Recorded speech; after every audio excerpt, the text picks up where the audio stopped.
Have you lost your job? Have you lost a loved one? Are you exhausted caring for your parents, for your kids? Well, you can find immediate relief when you read Sheila Mac's new #1 bestseller, Bootstraps and Bra Straps. It contains the Boots formula to move from rock bottom back into action in any situation, especially right now. If life has knocked you down, pick yourself up with Bootstraps and Bra Straps. Get your copy at www.sheilamac.com today.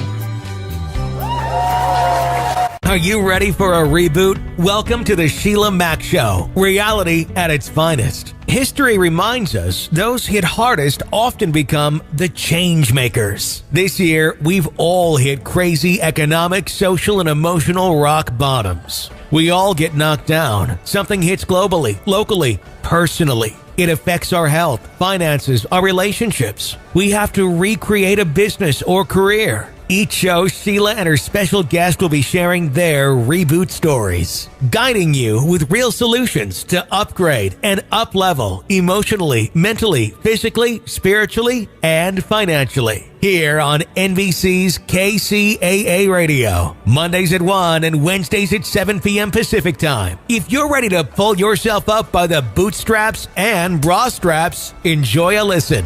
Here's Sheila.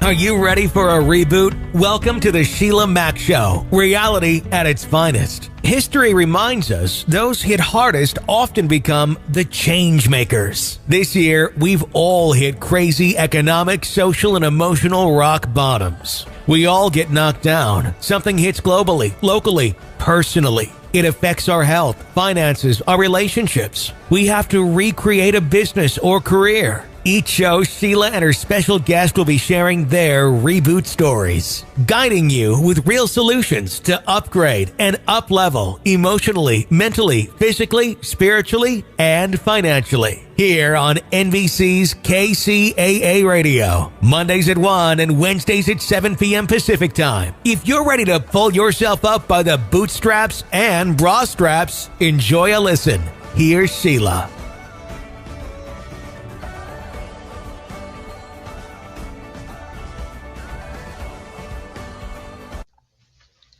Welcome to the Sheila Mac Show, reality at its finest.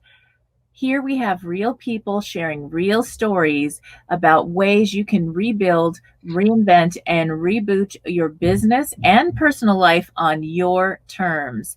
I'm your host, Sheila Mac, and today we have special guest Farhad Kardani.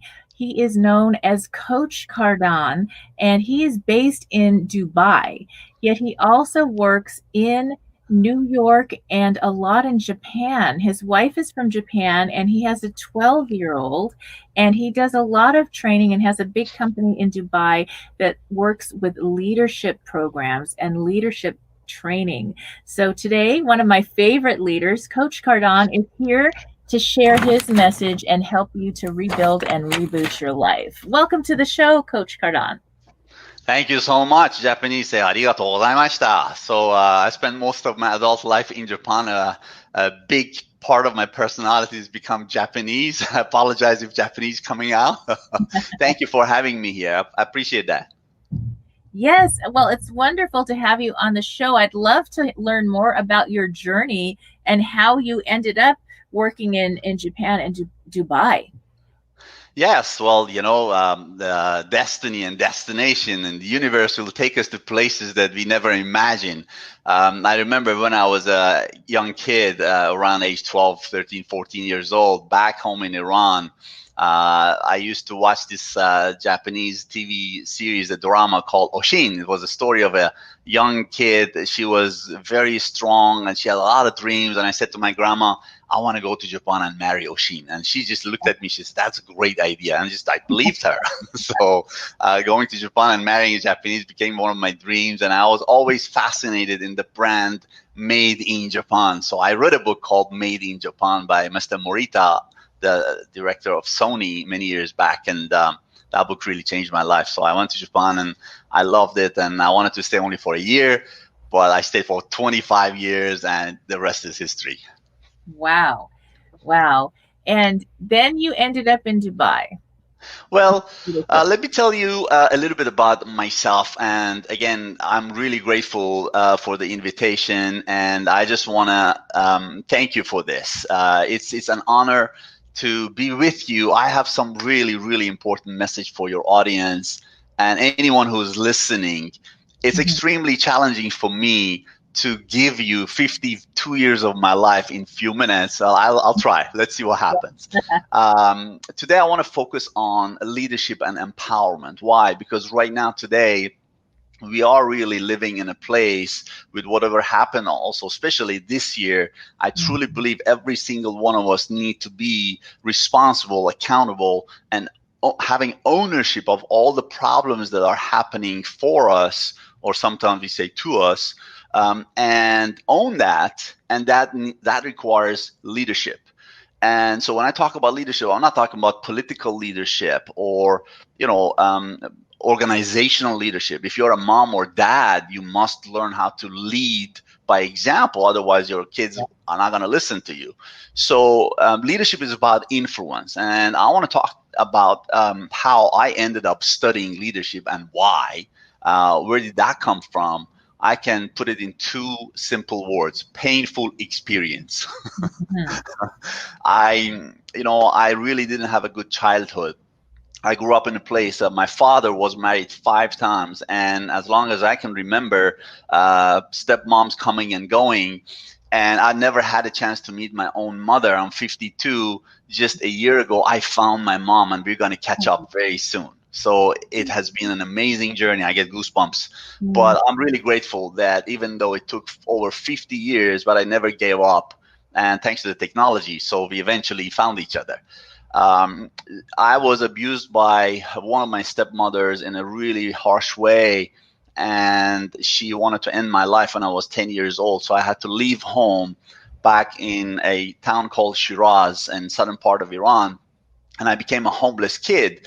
And while I was homeless, I was looking at why my father couldn't communicate with his partners in life. So something was missing. At that time, I didn't know it was a leadership. But then the universe and God, or whatever our spiritual belief is, sent me something. A man came to my life at age 12. I was 12 years old, and he took me under his wing, and he became my mentor. He had a beautiful wife and 5 kids. And I looked at him, and his model of success was, by the way, he was a graduate of one of the US universities, and he came back to Iran because he loved Iran. He never wanted to leave his country. So he came back, and he was serving, his country. And he gave me a chance to live with him for 2 years as a carpenter or cleaner in his house. He just wanted to support me. And he really impacted my life. And some of the stuff that I'm going to share with you today is the lessons that I learned from my first mentor from age 12. And he said, you need 3 things in life if you really want to have a beautiful life and have ultimate joy and happiness. He said the first one is your vision for life, who you want to be. The second is the decisions that you make. And then the last one is the action. So the vision and decision and action, the VDA, became my success cycle from a very young age. So he used to ask me, what is your vision for the next 50 years? And I used to tell him, I don't have a vision for my next 2 years, And he said, okay, let me help you. If you don't learn how to design your life, somebody will design it for you. And most people are crappy designers. They don't know how to design your life. So you better learn that skill. And so I started, and then he said, who do you want to be? I said, one of the positions I want in life is I want to be a leader. I want to be in a leadership position. And he said, why? I said, it's cool.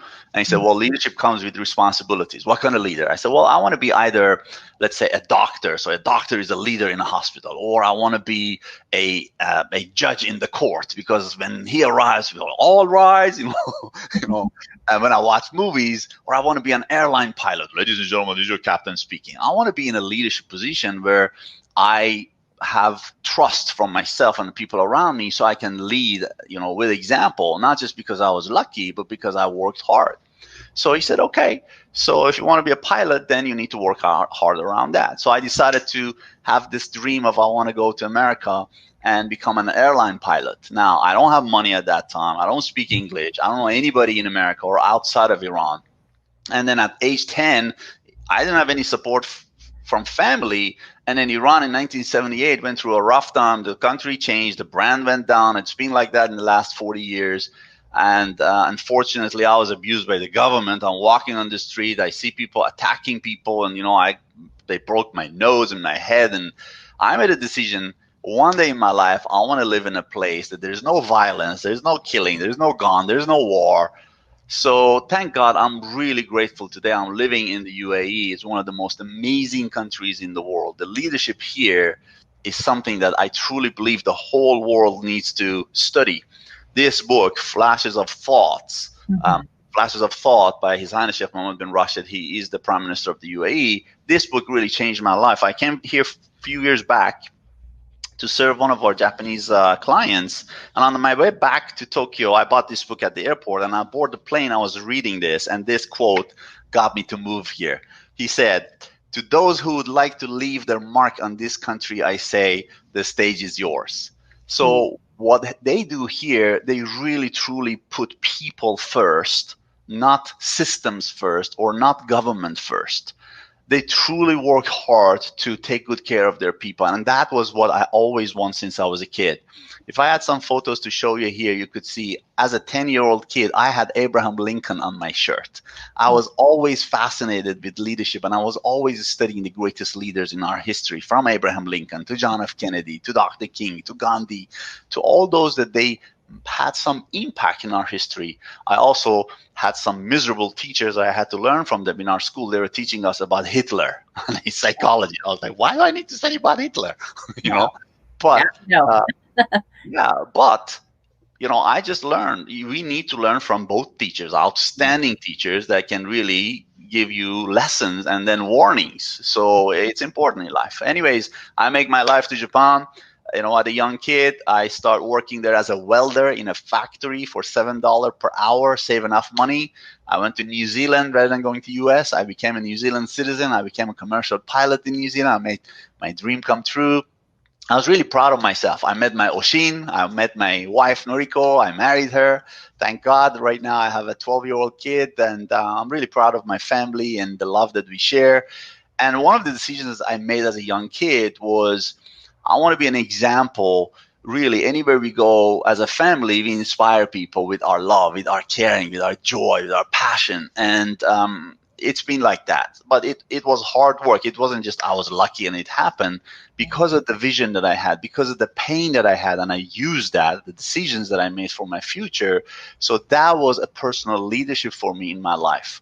Now, again, when we moved from Tokyo to here, because I had a company back in Japan, and by the way, I have 2 best-selling books in Japanese. 25 years of my life experience in Japan got me to be in a position where I shifted from aviation after the 9/11 because the aviation world changed, and it was a really tough situation right there, even though I was a New Zealand citizen.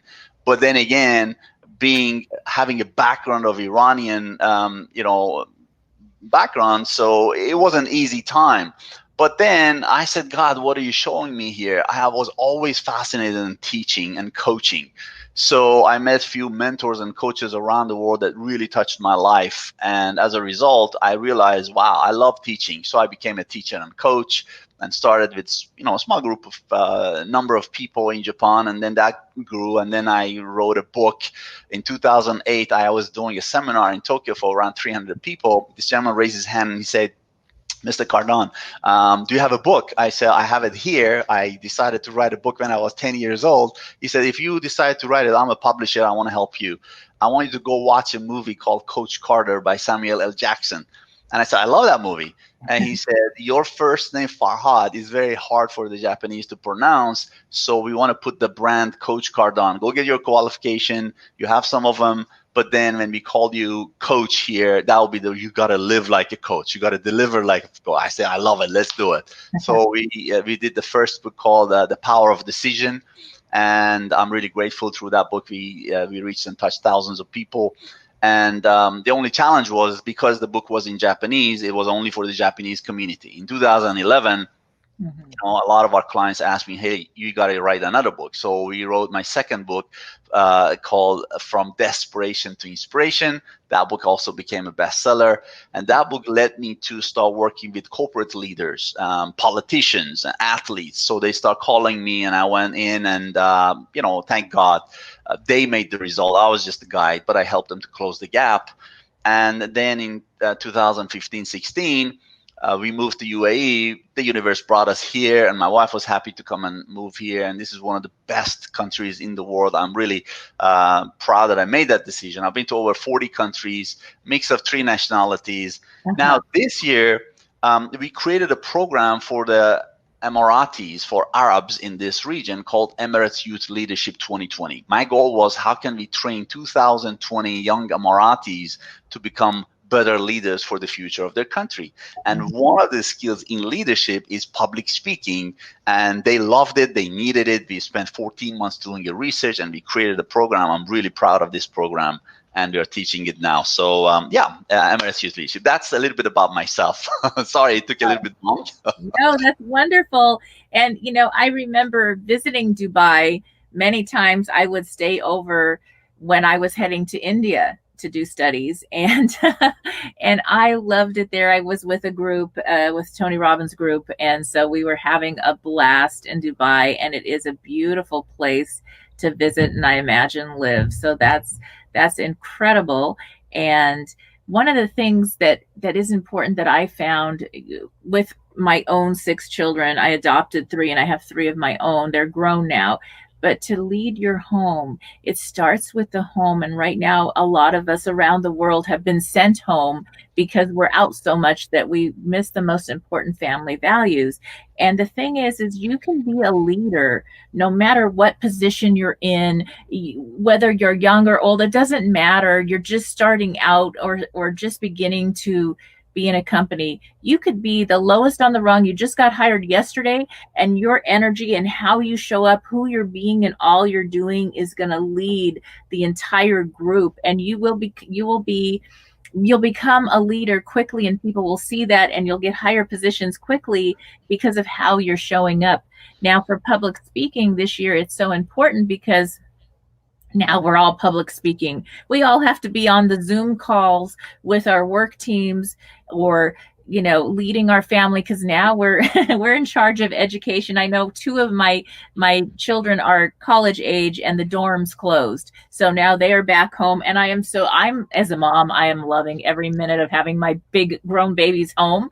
But it is difficult and it's different. So there's that, and it's important to remember to have fun, to lead with all that's going on. I think that the younger people, especially my kids' generation, I hear them talking with friends and everything, and they're looking at the history, and they're realizing how important learning history is, and that they are the leaders of the future, and they're making changes now. So that is incredible. I do recall back in the day, when the Iran had the difficulty, and there was a big change in the government, because I had neighbors that moved over from there, and they literally they were very well to do in Iran, and then they moved over to our country, and they had nothing. They had to start over from scratch. In fact, I think I was the one that taught them English. So, and I was just this little kid, and it was one of those situations where I got to hear the real stories from real people, and we were friends. Now, they were really my grandparents' age back then, so they were very established. They were probably maybe in their 70s. So coming to a new country, and they managed to buy a home and rebuild and start a new business and all these beautiful things. In fact, when Philip passed away, I had Vala in my home with me for about 6 or 8 months until she ended up moving to Spain with one of her sons. But so we became family. And there's something beautiful about being able to connect with people from all over the world like you have. And now we have a chance. We don't even have to leave our homes to be able to connect with people all over the world in a new and different way and learn about how to do public speaking and talk with people so that they're listen to your incredible stories. So that's important. I'd love to hear more about some of your leadership training and public speaking programs. Sure. Yes, of course. Well, I prepared my whiteboard here. Hopefully, we can use that. We had other options of digital stuff, but I'm old school. So, a couple of things that I really learned from a very young age, and I'm using these principles in my own life, whether again as a father or as a teacher. But then again, it's very important that when we look at what's working, what's not working, I truly believe our personalities and our characters as a leader, who we become, is the first thing that we need to focus on. So who are we becoming every single day, and what personalities we want to have, and how we want to impact the people around us, but really starting from ourselves. Who do we want to be mentally? Who do we want to be emotionally? How strong do we want to be mentally? What kind of language patterns do we want to use to empower people? Who do we want to be physically? Who do we want to be spiritually? What is our spiritual division or spiritual practice every day, regardless of what we believe? Who do we want to be really as parents? Who do we want to be as a human being? I truly believe, again, this coming from, again, painful experience, I had to believe in my life at a very young age that all of us on this planet, we are a family, and we just don't know each other. So if the universe bring us together, the first thing we need to do is to listen to each other's needs and desires and dreams and goals and pains, and then see if we can help each other. I think that's really, it makes sense. And again, I shouldn't say thank God because of the COVID, but thank God that right now the situation, because of this painful experience, got us to a point to stop doing what we're doing and then look at each other and listen more and see, like, wow, there are a lot of things we didn't know about each other yet. But now we can talk to each other, we can connect with each other, and we can help each other. I think that's one of the missions that we are supposed to have, to protect our planet, to protect each other. And if we don't know who we want to be, then it's going to be really hard with all the obstacles that are ahead of us. So it makes sense. Who do you want to be as a man, as a woman, as a leader? What is the characteristic that you're looking for? So I learned, you're talking about Tony Robbins many years back. I mean, I had also the privilege of learning from him. He was one of my mentors and teachers. I've had also the privilege of working with his son. He's been my coach, and we've done some remarkable work together. We've traveled together to over 20 countries in the last 10 years. I mean, he came to Tokyo and helped us with a lot of our leadership training programs, and he's done a massive job with value add to the Japanese community. So one of the things that I learned was, really, he also talks about that in his book, Live It. A lot of people try to learn something and all the time, and they're looking for certifications, and they need a lot of certainty with that. And then they go out and they want to teach a lot of stuff, but they're missing the middle chunk, which is called live it. So Jerick always say, you got to learn it and you got to live it, and then you can give it. But a lot of people just go learn it, they get excited and they want to give it, but then they want to talk about, let's say, finance, but they're broke. So because they're not living it, it doesn't make sense. So who you want to be is the first key for me. And I learned that really authenticity and integrity is incredibly important for a leader, that Tony Robbins taught me something called your code of conduct as a leader. So be something, not just focus on doing something. So I made my own code of conduct, which is really simple. Every day I focus on, who do you want to be? I want to be kind, I want to be nice, be a lover, be a giver, be a doer. And I have a list of a whole B. Be creative, be kind to people, be generous, be outrageous, whatever it is. So that code of conduct, I really suggest, if people can start creating that, who do you want to be? A code that can describe them, a code of conduct. that can describe who they want to be and just practice that daily. It's really not rocket science, but it could be one of the rituals that ends to better leadership. The second thing that I really believe is important for leaders is not just who you want to be, but then how you want to live. This how part is also incredibly important. How do you want to live in life? And now this one, I'm talking about the process. I'm talking about how people want to live from the morning to the end of the day, or the lifestyle that they want. The lifestyle.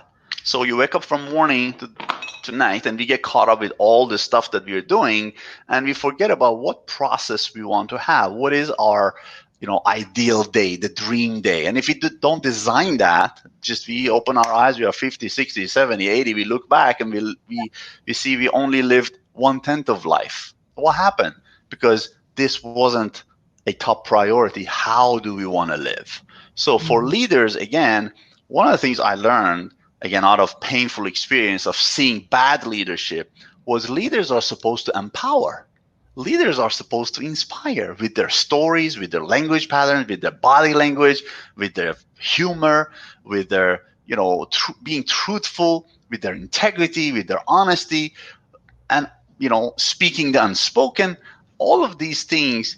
And you have to really have a style that people trust you when you do that. It's not an easy job. Otherwise, everybody will do it. So how you want to live is incredibly important, so you can become an example of possibility for others.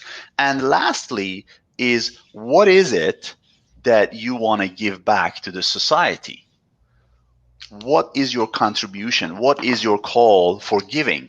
What do you want to give that excites you as a leader? So again, if you want to just send your kid to great school, all right, maybe that's one of the things you're focusing on. That's what you want to give. But daily, what are some of the things, the simple things that you can do to give back to the society? You're working in a building, you walk into an elevator in the morning. Maybe what you can give is simply look at people in the eye and say good morning with your love and with your attention, rather than just being on your phone all the time or not being present.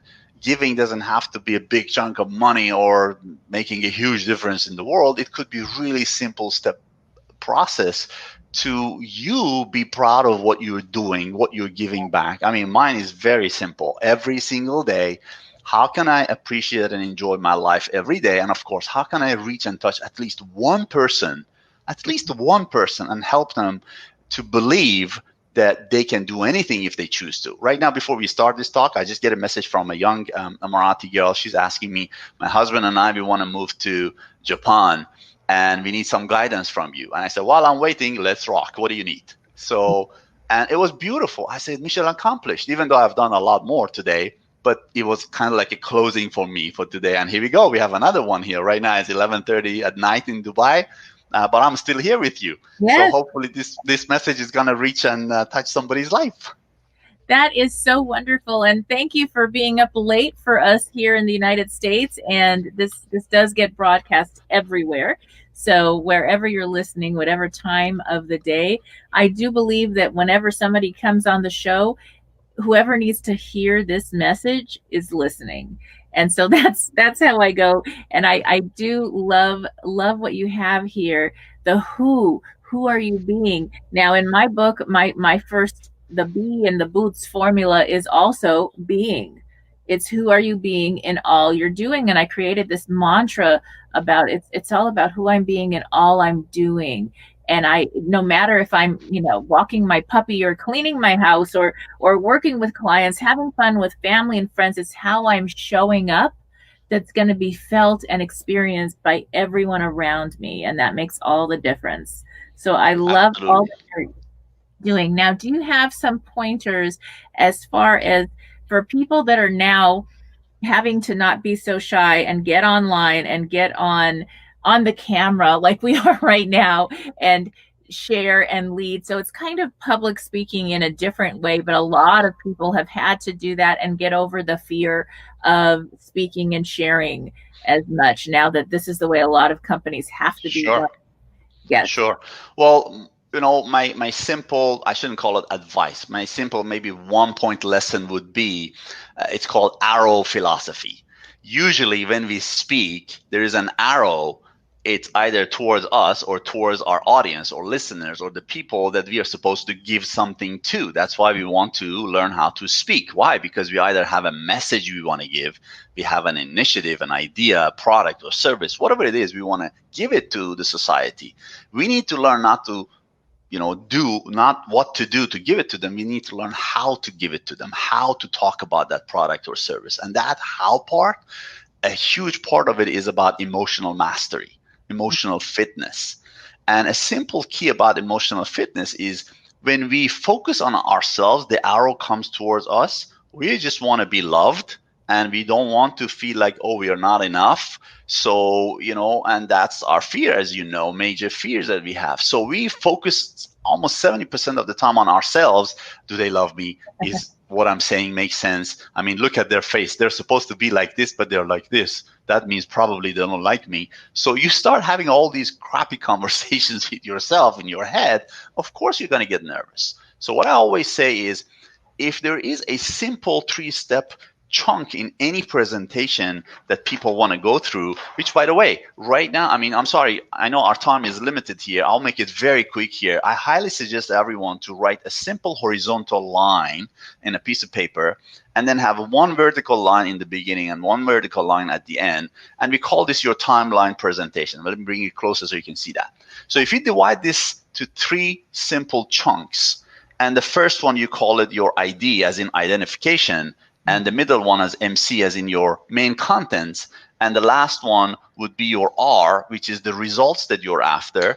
All you need to do really in the beginning, before you even hold your phone and want to start practicing how to do a 1-minute or 3-minute presentation, is have an outcome of this and tell yourself, what kind of results do I want for people from this 3 minutes, 5 minutes, whatever presentation it is? And it's usually all of these are the same. One of them, you want people to have fun. One of them is you want to add value to people. One of them is you want them to take some sort of action. One of them is you want them to maybe come back to you and repeatedly learn from you. And hopefully one of them is I want to earn some cash from my whatever I do. It eventually leads to money making.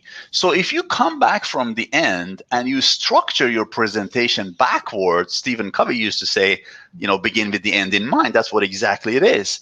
Then once you know who your audience is, before you start, you prepare enough. You'll have a checklist. This is what I learned in flight school. You need to have a checklist of what you want to do.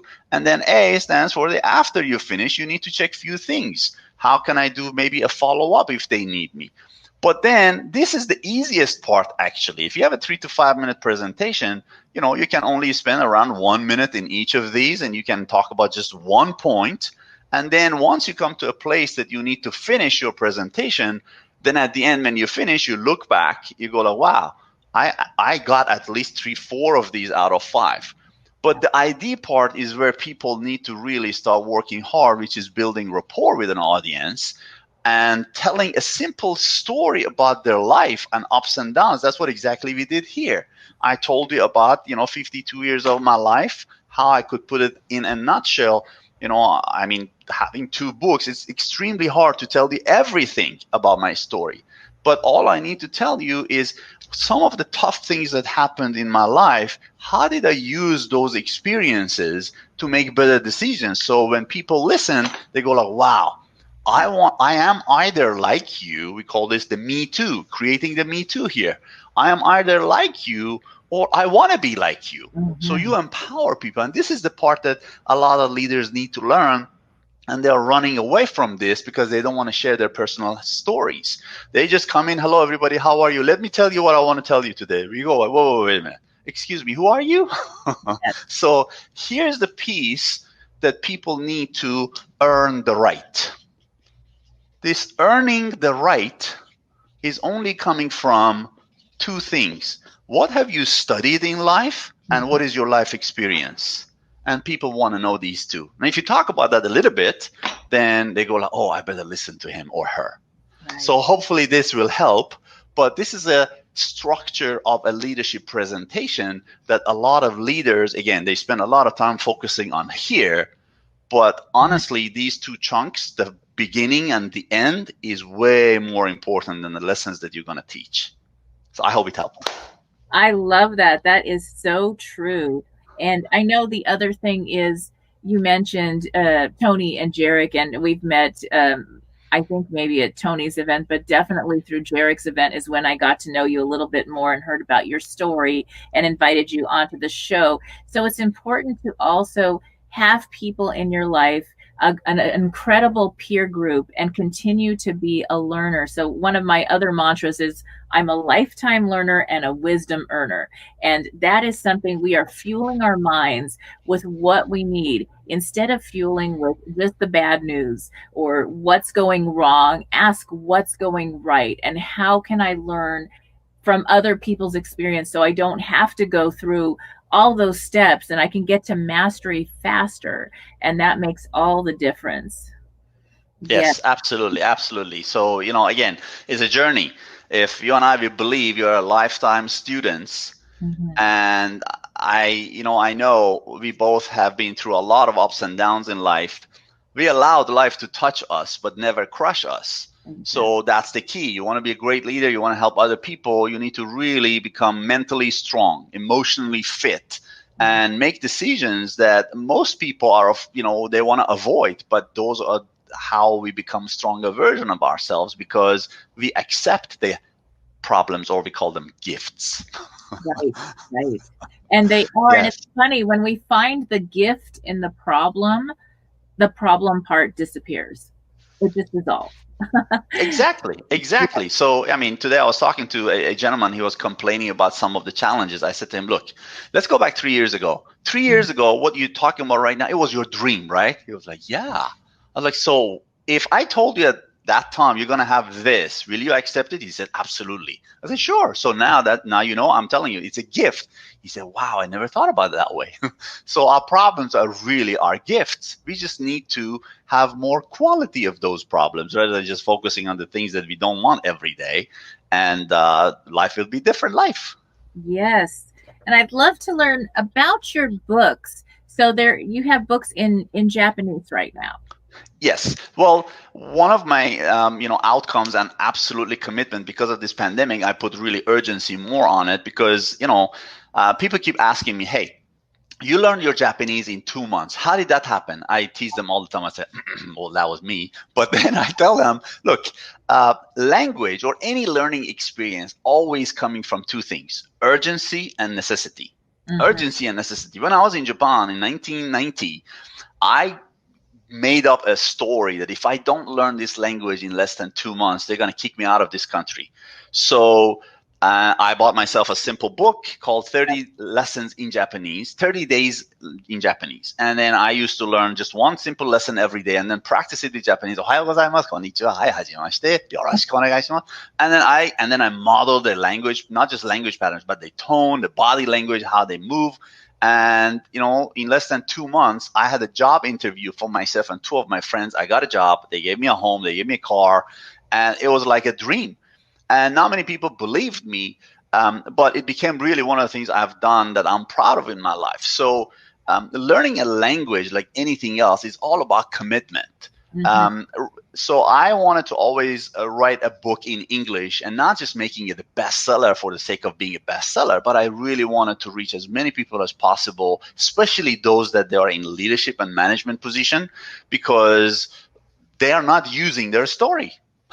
And I wanted to be an inspiration for them and tell them, look, when you tell your story, it's not just to make people feel sorry for you, but how can you inspire people? Because your success is either from inspiration or desperation. For me, it was more of a desperation, which, by the way, for a lot of people is like that. But they just want to hide it. Because they haven't been practicing it, it's not easy for them to do. Again, today, everybody has one of these. So hold it and practice a 1-minute presentation in each of these chunks. When you were a kid, the first 10 years of your life, what was the hardest thing that happened to you in your life that you really are not proud to talk about?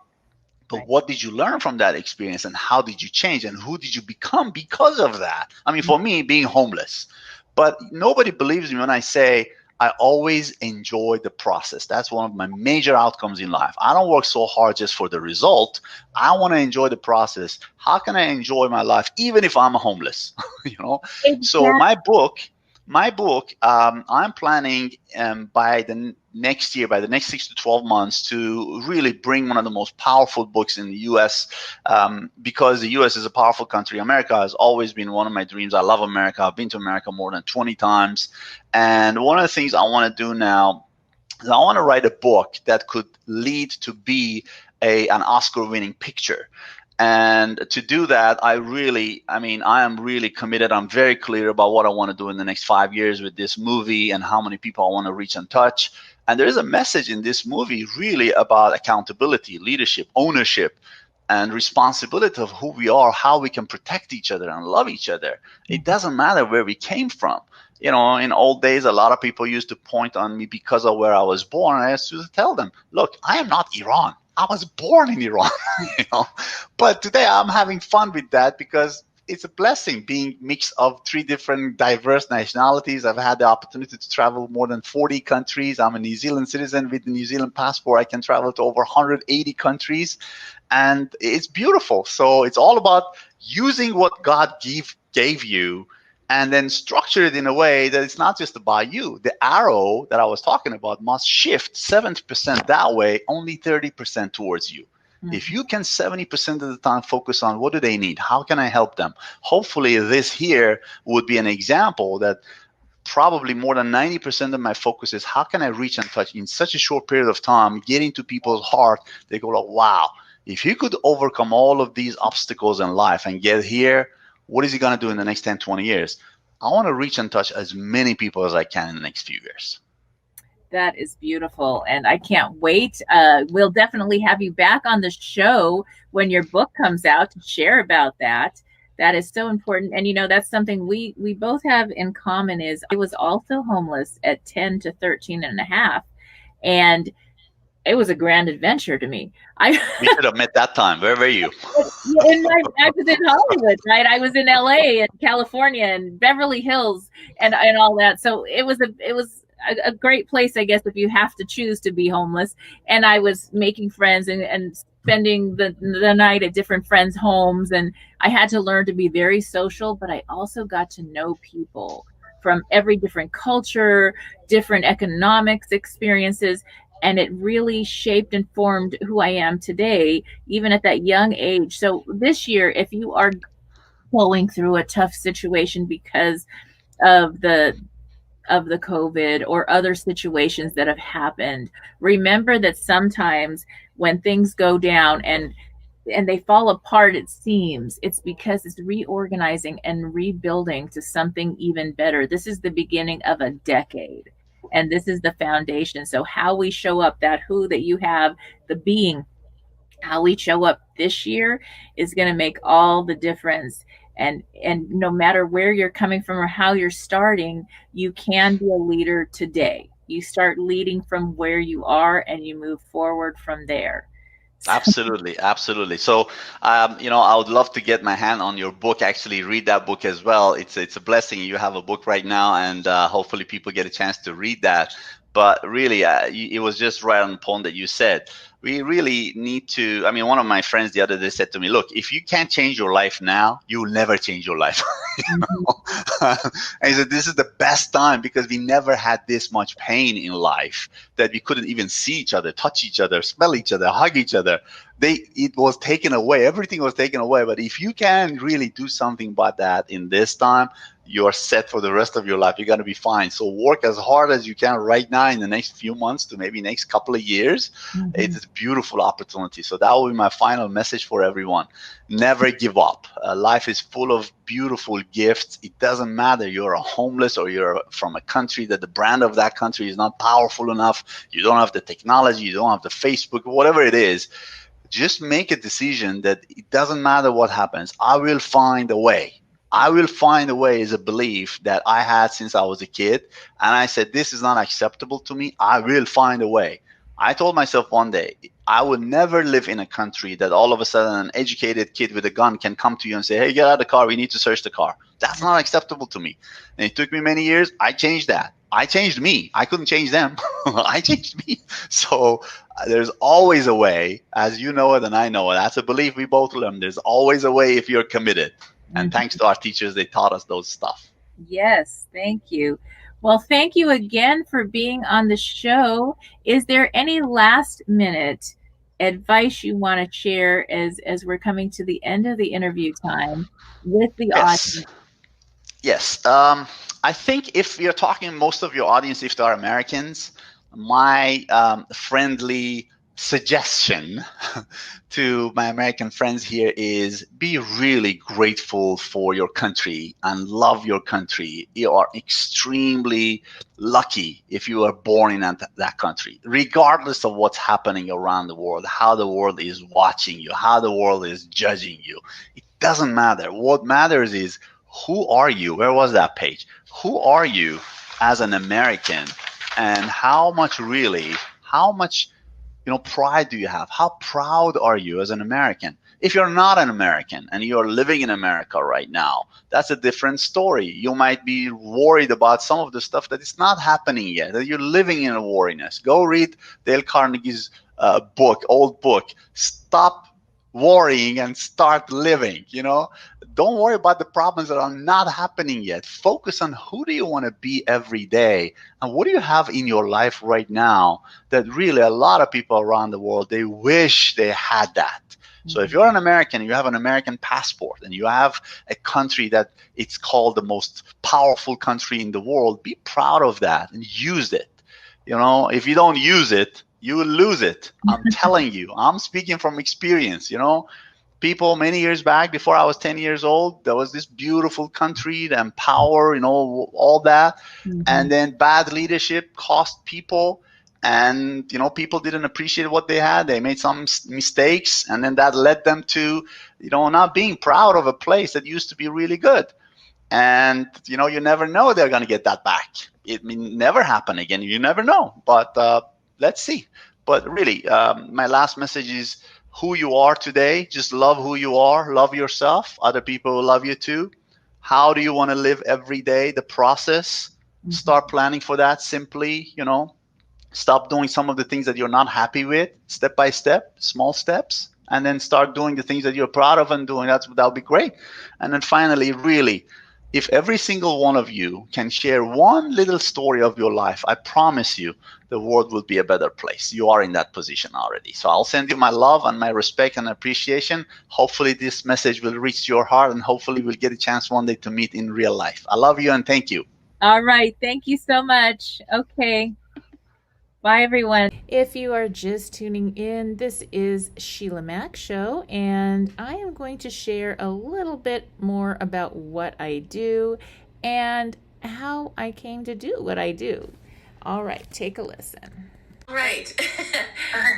I started in business back when I was 23 years young. I left my job at JPL NASA doing programming and opened my first gift store. And with that, I ended up having 5 gift stores, and I was really big on contribution. So I came from being a homeless kid to emancipating from foster care at 15. So one of the things that I did was I actually created an open source learning program at my 5 gift stores, and close to 200 kids from foster care got to go through my training program. It was approved by the government through a program called GPA. So they oversaw how I trained these kids. And I really believe that the success of my business came from that heart and giving back to the community. And with that, now, remember, I started 23 years young. I had to learn everything about running a gift store, building a business. And it was funny because most of the store owners were double my age, and they started coming to me because they wanted to know, how was I buying the buildings? So I got my real estate license, and I started teaching other store owners, small business owners, how to use business credit, how to invest, how to build so that they have other passive income coming in when the store or whatever business they're in shifts. And so I was coaching before I knew I was coaching. So right now what I'm doing is I have a book, a radio show, and I also have lots of clients in small businesses. And I am working to help more clients. So my show is now syndicating in the next month to a global market, and I'm very excited about that. So I've also created some online courses that will be coming out. I'm still filming and recording them, and those will come out to go out into the world. So my courses will be available worldwide. They'll be priced based on vicinity, and so that way it'll be able to help mostly women, but men and women are all welcome, in business that are starting out, maybe in places that they really need an extra hand. So I make it affordable, but I'm helping people all over. So that's my heart and contribution and how I'm going out to make a difference. So if you are tuning in today on one of the shows, whether it's NBC KCAA radio or one of the other platforms, iHeartRadio and the podcast channels that I am on, I invite you to continue to follow me and join in. I will be offering many talks on business leadership, parenting in business, and how I did all that. I also raised 6 incredible children. I adopted 3 and 3 of my own. And so how I figured all that out was lots of trial and error. It brought me great success. I believe that even if you don't love the career or business you are in, that if you are able to find your heart in it, and that means find a way to give back, to be in contribution in whatever you're doing, it's like magic, because then you just jump out of bed in the morning and you know that what you're doing is making a difference in people's lives. And for some reason, this other magical thing happens where your business tends to be very richly blessed. It's almost like when we tithe at our church or wherever you give your donations to, or when you give time to a cause that you care about. Somehow the universe conspires for our highest and best goods, and it provides for us to be able to continue to be in contribution. And so that seems to be where, when you're giving to the community, your hands are opened in giving, and then you also get to receive the many blessings. Now, if you're just starting a business, if you work in a career and you want to have a side gig or a way to contribute, then this is a great thing for you to be able to listen to. I'll be sharing lots of different ways that I got it all done and still managed to have time for my family and what matters most to me. So I look forward to you to continuing to tune in. And now some more messages. Stay tuned. This is Sheila Mack. Thank you again for tuning in, and I have some homework for you. So go and get your copy of the new Bootstraps and Bra Straps, the formula to go from rock bottom back into action in any situation. It is now on Amazon, Audible, Kindle, and all major bookstores. And get ready to tune in daily as I share the Business Leader Reboot. So that is starting a business, side business, or extra income. I don't care if you're starting from zero, rebooting, starting over completely. We are going to go through the steps over this year slowly together to rebuild, reboot, and reinvent your business and personal life, or your career and personal life on your terms. And I will also be sharing about investing in properties and how to get some passive income going this year as well. So stay tuned. You need a guide to show you how we get through a situation like this, to give you resources and to help you get out of the emotional pea soup fog of dealing with a crisis and the resulting fallout. I've been there, and I'm here to help you. Have you lost your job? Have you lost a loved one? Are you exhausted caring for your parents, for your kids? Well, you can find immediate relief when you read Sheila Mac's new #1 bestseller, Boot Straps and Bra Straps. It contains the Boots formula to move from rock bottom back into action in any situation, especially right now. If life has knocked you down, pick yourself up with Boot Straps and Bra Straps. Get your copy at www.sheilamac.com today.